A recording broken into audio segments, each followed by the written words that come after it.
Semi-direct, ça consiste dans le fond après la récolte d'une culture, comme par exemple le maïs, on récolte le grain, mais on ne touche pas au sol, on ne laboure pas le sol, on ne le retourne pas, on le laisse intact.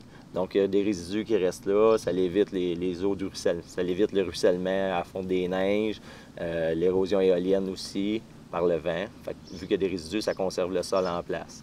Au printemps, après la fonte des neiges, ce qu'on fait, au lieu de travailler le terrain pour l'émietter, ce qu'on fait, c'est qu'on a un planteur ou un semoir adapté, puis on va semer directement dans les résidus. Donc, c'est beaucoup moins d'étapes. On sauve aussi au niveau de l'énergie. On a sauvé le labour à l'automne, le herçage au printemps. Ici, on est dans un champ de soya.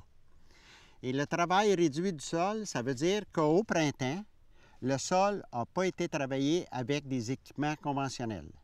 Il a été ensemencé directement dans les résidus de maïs. Vous pouvez voir entre les rangs de soya qu'il y a des résidus de maïs. Alors, on n'a pas à travailler le sol.